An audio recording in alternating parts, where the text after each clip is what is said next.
Hi guys, welcome to another video. It's Ndagire here. Thanks for coming. Always for the subscribers, thank you so much for your time. I always appreciate it. Today's video is going to be a little bit funny, hilarious, but still educational. Very educational, especially to these people. So this is about South Africa, and they were in parliament, and there's this white South African chairperson in parliament. This white woman has to put on earphones to hear, like a translator actually, to hear what people are saying. I got to understand, to be given that kind of a position, you need to be able to speak like different languages, probably like 7 to 8 or 10. But yeah guys, watch this clip and what happened, come back and let's talk about it. Member, do you want to rise to a new point of order or the same point of order? Can you state your new point of order? Not your... Sihlalo engusho mina ukuthi uma uzothi ngeke usawamukela amanye ama point of order ngithi ngicela ukuthi ube specific usitshele kahle ukuthi akukho parliamentary. Ngiyabonga. Honorable, I couldn't hear. It's finished. Yeah, but what did he say? Yeah, I didn't hear what he said. Okay. Honorable member, can you please repeat what you've said? Because while you were speaking, I couldn't follow the translation. For the time of the sitting, ngiyashayenqa sihlalo. Ngiyabonga.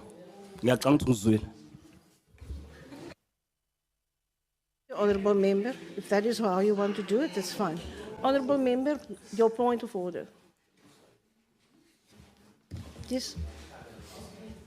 Ngibonga wesihlalo lapho ngaphambili.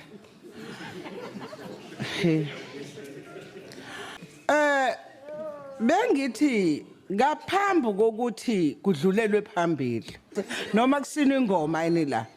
Ngicela manje umtshela ukuthi ahoxise. Sini ingoma la. Angazi uyabona nje ngamanye amazwi kusidelela lokho. Ngiyabonga.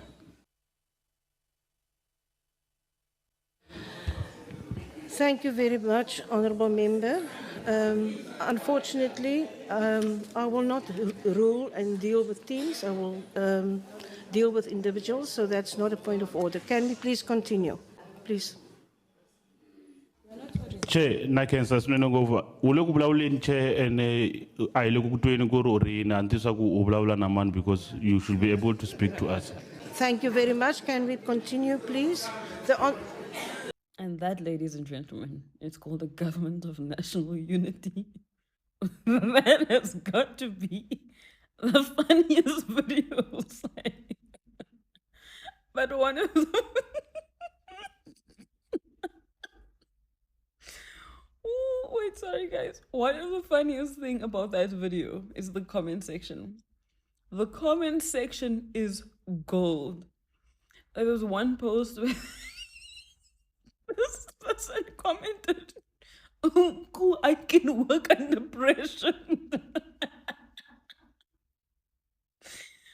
Oh, you know when they say South Africa is a movie? Yeah. Welcome to South Africa. The next 5 years is going to be so interesting. You. I know. As you've seen the video, that is what happened, and it's just hilarious really. To me, it is hilarious.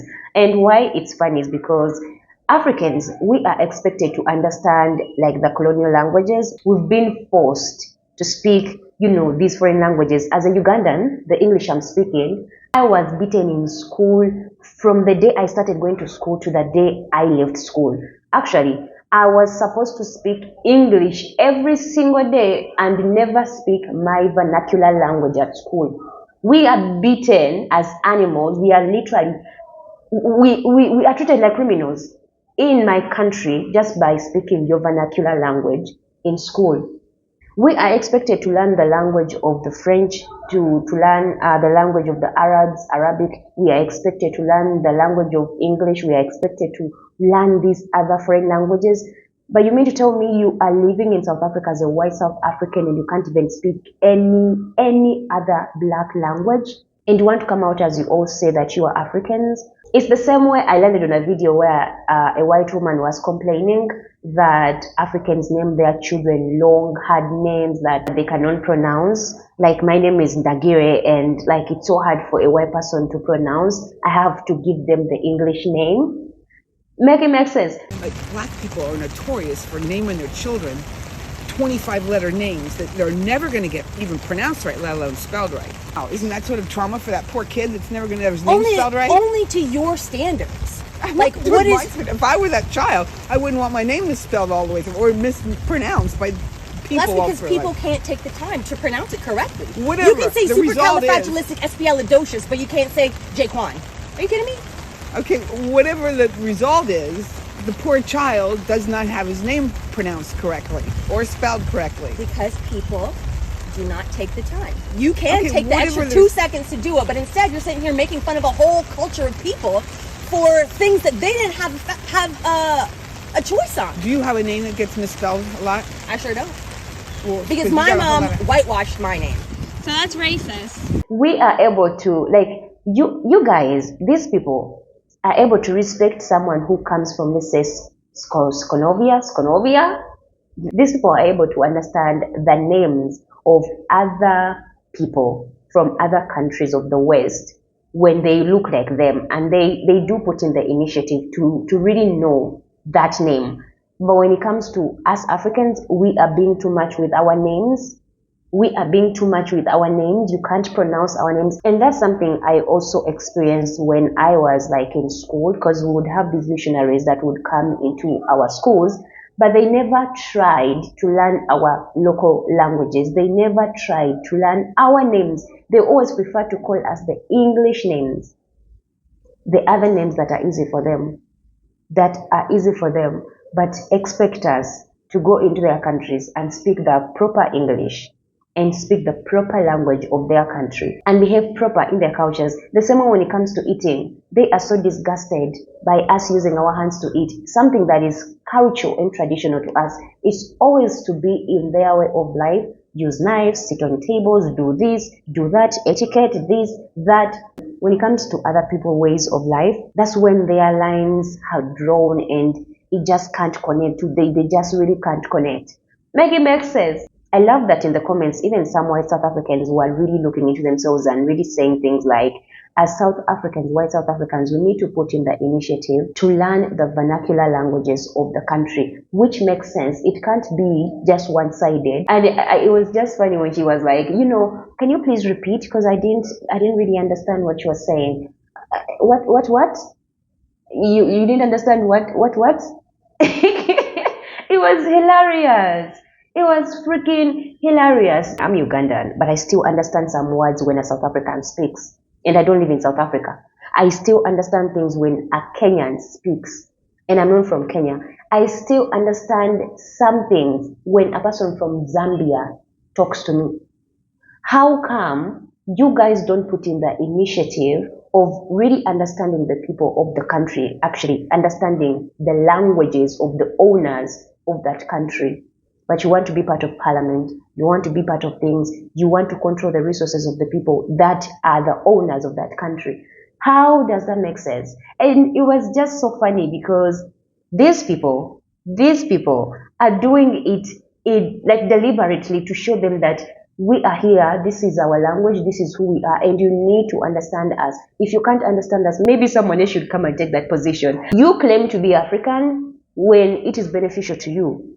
But you don't want to really be African in understanding the cultures, the norms, and the ways of people. I feel like they are so used to the entitlement that everything has to revolve around them. Like the way she was saying, point of order, I can't deal with these people. The same way they came into our cultures in our countries and messed up with our religions or our spiritual kind of beliefs. The way they came and put their face onto the face of God. The way they came and made us hate our languages and literally force their languages onto us. Like, this is a time when things are unfolding and we are starting to embrace who we truly are.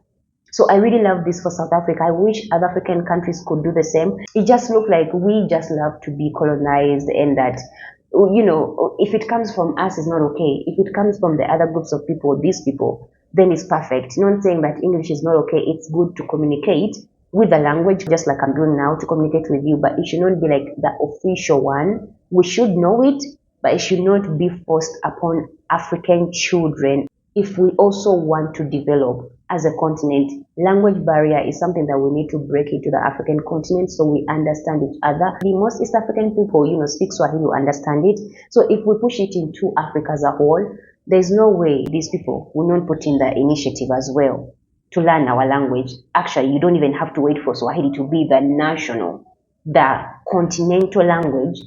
Every country you go to, every country you choose to be living into, put in the energy, the power, just like we put in the energy to pronounce your names, to say things, to learn the language, to communicate to you. Put in the same initiative as a white person, as a Chinese person, as an Arab person, as a Western person to learn African languages. It can't be one-sided that only African people, only people of color are the ones that are supposed to know the colonial language for them to navigate life.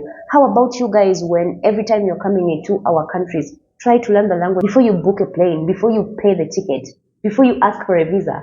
Do you know the language of the country that you're going to? Are you putting in the initiative to understand the language of that country that you're going to? I always encourage my brothers and sisters from the diaspora that when you guys are coming to Africa, when you're coming to navigate, the motherland, try to learn some of the language, especially to the country that you're going to. If I'm able to tell my brothers and sisters in the diaspora who look like me, why should that not apply to them people when they are coming into our countries? Why should you be exceptional? What, the world is around you? I don't think so. I don't think so. Not anymore. So I wish we could really change that narrative and really start speaking our languages boldly, like the way these member of parliament were doing it. And they were not giving a F about it. They kept going. They were like, if you can't listen to us, you're not supposed to be there. But they always come out to claim that they are African, only when it's in their favor, only when it's in their way. Is this woman okay? And am I overreacting? Are we overreacting as Africans that we know most of other people's languages from the West, but they don't know ours? Should it stay like that? We should stay with these languages even in our curriculum and be forced to learn these languages, but they should just come on a silver plate and they can't even pronounce our names, like the lady was complaining about our names? Let me know. Thanks for watching, guys. If you in the video, don't forget to like, subscribe, hit the notification bell. Thank you for the super chats, the love, the members. I appreciate your time. It means a lot.